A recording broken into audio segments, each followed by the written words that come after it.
Hey, you, Bravo's now in Canada. I just got chills. If you know Bravo, I love that. You love that? you know Vanderpump Rules, Why does it have to get so complicated? Summer House, Don't activate me because you've not seen me activated. Below Deck, I'm not your friend, I'm your captain. Top Chef, Hi, Chef. and Housewives. Definitely Housewives. I'm not gonna lie, I'm looking forward to this. Bravo, now available. It's insane. Subscribe now with your TV service provider. Fall in Canada has never been hotter. Frequency Podcast Network. Stories that matter, podcasts that resonate. In Springfield, they're eating the dogs. They're eating the cats. They're eating the pets of the people that live there. They're eating the dogs. They're eating the cats. They're eating the pets of the people that live there.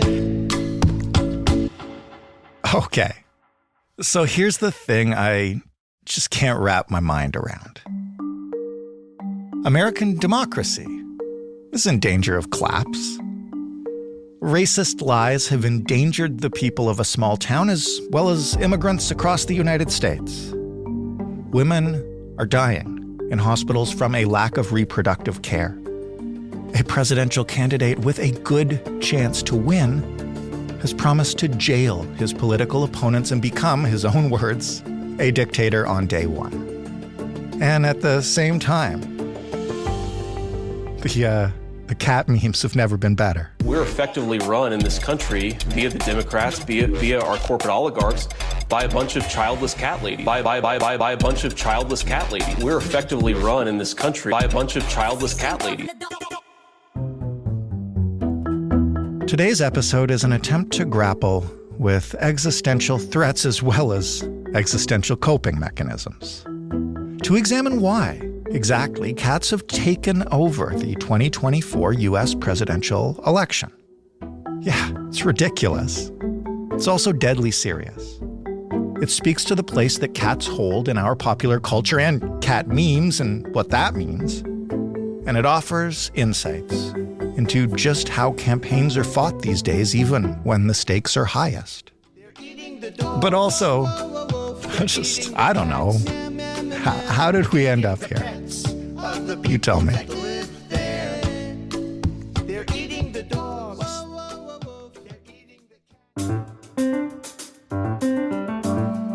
I'm Jordan Heath Rawlings, and this is The Big Story.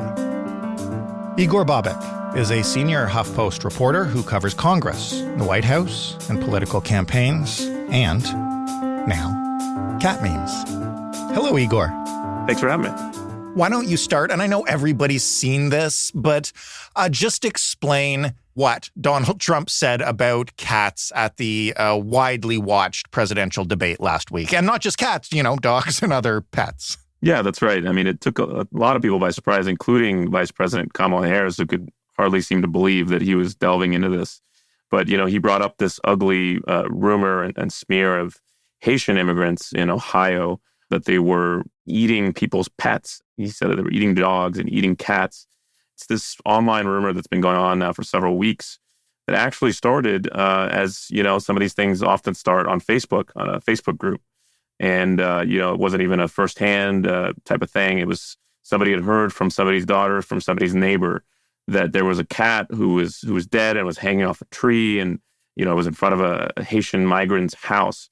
And so from there on, this thing kind of took a life on its own. It was picked up on the, the bowels of the right-wing blogosphere and the internet and Twitter, and somehow managed to find its way on a presidential debate stage, if you can believe it. Donald Trump sharing something unverified and false, as well as his running mate, J.D. Vance, had also amplified this, even though, he represents the state of Ohio in the U.S. Senate. He was sort of whipping up his supporters and Republican voters to take a firmer stance against immigration and pointing to these ugly rumors that are completely false. The state's governor had said so, and police had said there's no merit to it. And yet here we are, everybody's talking about cats now. And there have been a lot of memes about this rumor, lie, whatever we're going to call it. And we'll talk about the seriousness of it in a moment. But first of all, there are the memes that came around from the right-wing bowels of the internet around what J.D. Vance had said. And then post-debate, there have been memes, I guess, on the opposite side of the aisle from Kamala Harris supporters or people basically just mocking the ridiculousness of it. Can you just describe those two kind of combating internet phenomenons? Yeah, I mean, it was absolutely absurd. You had conservatives, including Trump's son, Don Jr., tweeting these AI-generated memes of Trump holding cats and geese and ducks in his arms and being, protecting them and shielding them, but also some ugly ones. Ted Cruz, the Texas senator, tweeting, don't let immigrants eat your pets, with photos of cats. And then on the other side, you had Democrats mocking Trump over this story when he had finished debating Kamala Harris and not done so well. I think that was the basic takeaway from the debate, is that she wiped the floor with him. But the memes were showing him with cats, and that's all he had at the end of the debate is nothing else. On the one hand, we have his statements at the debate being turned into like songs and people are sharing them and it's funny. And then on the other side of this, right, tell us about the fallout from this, because these are really serious and ugly allegations about immigrants who are here legally and everything else. Yeah, I mean, absolutely. It's been a hellish week for the city of, it's a relatively small city of 50, 60,000 people that has been strained by this influx of migrants, Haitian migrants. But now you're seeing these poor immigrants who came here, who are legal, by the way, who have temporary protected status, who came there to work, to get a job, and are now being vilified. There are bomb threats. Public schools are being closed. Universities are being closed there. It's kind of become a vortex in this campaign. And really, I've never seen anything like this. You have a representative, a senator, whipping up a mob against his own constituents. And you also have a presidential candidate doing that as well. But it's not just, Democrats there. It's Republicans as well who are saying that this has gotten out of control. And it's incredible that every election, it seems, we talk about the culture of the internet having more and more influence on the real campaign. And the reason I wanted to talk to you about this today is because there's nothing that summarizes the internet better than, cat memes. And this is not even the first time that this has happened in this campaign. Can you explain the other instance that left, I guess, the entire American political world discussing cat ownership? Yeah, I mean, J.D. Vance, again, if you can believe it. I can, actually. Several years ago, he had lamented that, quote, childless cat ladies were, not starting families or choosing not to have children. And he's had several of these viral clips where he's speaking down against a group of women, particularly who have, for one reason or another, decided that either they don't want kids or they can have kids. And very relevant to this discussion over, IVF and in vitro fertilization, whether people have access to it or not, and whether Republicans want to do away with reproductive rights. Right. So his comments there have touched a very live nerve, angering a lot of women, not just Democrats. J.D. Vance, if you take a look at his poll numbers, has a sharply negative favorability rating, which is not the case for the Democratic vice presidential runner, Tim Walz. So it's become a huge issue for him.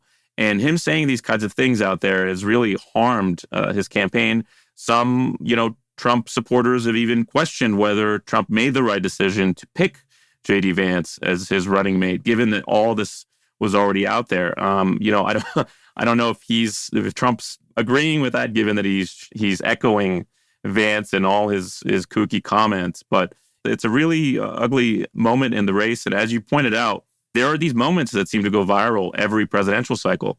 The campaign is so long and things tend to go viral. In 2012, there was a similar moment where Mitt Romney, in his story about his dog back in the 1970s and how he had tied the poor dog to the roof of his car, his dog named Seamus. Oh, right. That had gone viral and Democrats were attacking him over that. In past cycles, of course, dogs were a huge part of presidential campaigns. You had the Nixon checker speech with his Cocker Spaniel and other uses of dogs to humanize political candidates. This cycle, though, it appears to be truly the year of the cat, where cats have broken through, whereas in past cycles it was dogs. I mean, I'm asking you now the difference between cats and dogs, which is a hilarious thing to do on a podcast. But why cats this time, I guess, and why do they seem to have this kind of significance, particularly for Republicans attacking Democrats? Yeah, I think that, on the surface level of it, it's absurd, right? Why are we talking about cats? But underneath, there is this issue of gender and the role gender is playing in this election. A lot more women support Harris than they do Trump. And I think studies have been shown that Democrats tend to lean closer to cats, owning cats, than do Republicans. So I think Republicans are trying to use this archetype of a Democrat or liberal voter who has a cat, who's sitting at home, not doing anything, not starting a family, as sort of trying to gin up their base.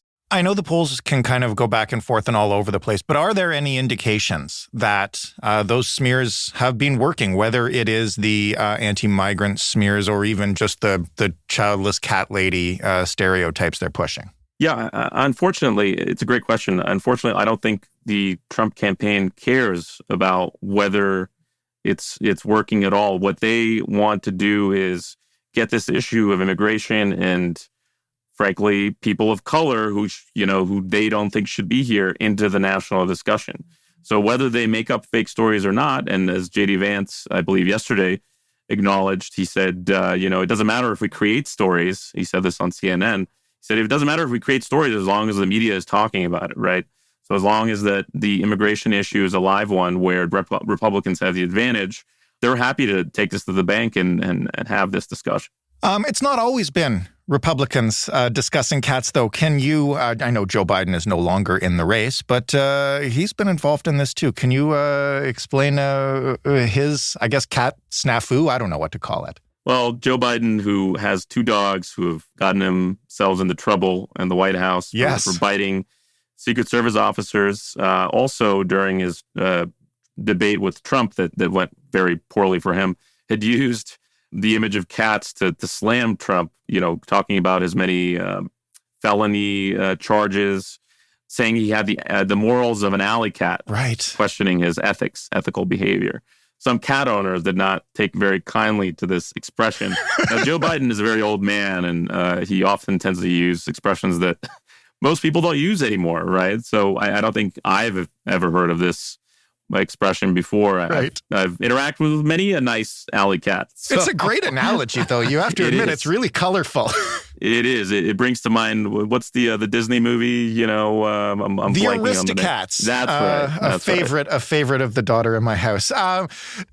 Listen, you mentioned that J.D. Vance's stereotypical childless cat ladies was angering women. Mm-hmm. One woman in particular.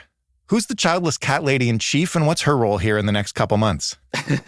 Potential future president, maybe? I don't know. Taylor Swift. Hey, if Donald Trump can do it, there's nothing you can rule out. Absolutely. Although arguably she's got more power than a president right now, I think.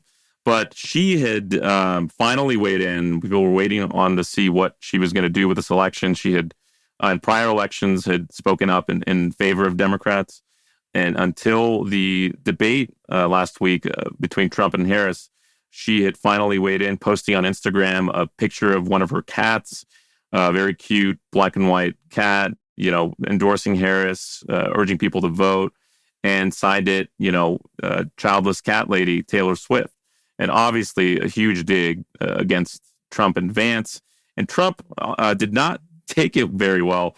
Over the weekend, he had posted on his website, Truth Social, "I hate Taylor Swift," in all cap letters, as a normal presidential candidate would. I'm not sure why he did that, but as far as winning the votes of Taylor Swift fans, who I believe there are a lot of conservatives also, I'm not sure how that helps him.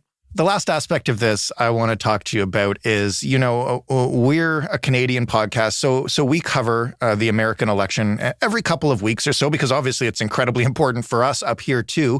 And I want to ask you a little bit just about the absurdity, I guess, of your job right now, which is we're having this conversation about cat memes and Taylor Swift and the way that both sides have been making fun of one another online. And at the same time, you know, there's creeping fascism in America, and the stakes for this election seem so absurdly high. And how do you balance that in your work, I guess, day to day, knowing that, like, this is what people are talking about, but this is also what's at stake here? Yeah. I mean, you hit the nail on the head, and I'm not going to lie to you. It's hard because, you know, we as the media, and I'm talking about the broader, we have an issue with chasing, the shiny object, chasing a cat toy. I'll use that as a metaphor, where Donald Trump knows that he can shine a shiny object at us and we will go chase it. And it's just impossible to ignore. He does it almost every week now. He did it as president. He'll tweet out something crazy, something racist. And the nature of the business is you have to go cover that, right? And what does it mean? What's the impact? There's these panels on television. We're asking members of Congress questions about it. And you sort of get lost in the craziness. And I think that's what he's banking on to get him through this election. And if we're talking about cats or whatever else latest ridiculous thing we're talking about, we're not talking about his plans for, mass deportations or getting away with entire departments of government or some of his other designs that would increase his power and make him largely unchecked if he wins the White House again. So it's definitely hard. I'm not going to lie to you about that, but we do our best to kind of ground some of this more absurdity into the fact that here are his policies and what he's going to do when in office. And I mean, listen, we called you. I mean, we have covered this very seriously, but we also called you because this stuff is fun to talk about, and talking about what's at stake in the election. Not only have we all done it up here, and you are doing it down there every single day, it gets depressing. And Igor, there's a long time to go until November still. Yeah, for real. I'm scared. We're all scared about, it used to be that the election came and that was it, right? You could take your vacation. You could, I remember in 2016, I went up to Toronto like the weekend after the election because I was like, I'm checking out. It's my vacation. This time around, I'm not making those plans. I'm blocking off the next 2 or 3 months after the election because I'm afraid of what might happen. There's already been 2 attempts on Trump's life. There could be even worse things happen, another January 6th possible scenario. So that's kind of top of mind right now underneath all this kind of absurdity that's going on. And if a cat meme can get you through the day, then it makes it only 48 to go, I guess. Yeah. That's right. Thank you so much for this. I'm glad that we had some fun with it. I'm also glad we got at what's really going on here. So I really appreciate it. Thank you. Igor Bobic is a senior HuffPost reporter covering the presidential campaign in the United States. It is serious, I swear. That was The Big Story. For more, you can head to thebigstorypodcast.ca. It will not surprise you, actually it may, to know that we've done many episodes on cats. Type it in to the search bar at the bottom of the page, see what you find. Some of them are unique, I will say that. If you want to offer feedback or request an episode, another cat episode, you can do it by sending an email to hello@thebigstorypodcast.ca, or you can do it by picking up the phone and dialing 416-935-5935 and leaving a voicemail. The Big Story is available in any podcast player you like. Yes, that includes Seeker, Seekr, and on your favorite smart speaker when you ask it to play The Big Story Podcast. Thanks for listening. I'm Jordan Heath Rawlings. We'll talk tomorrow.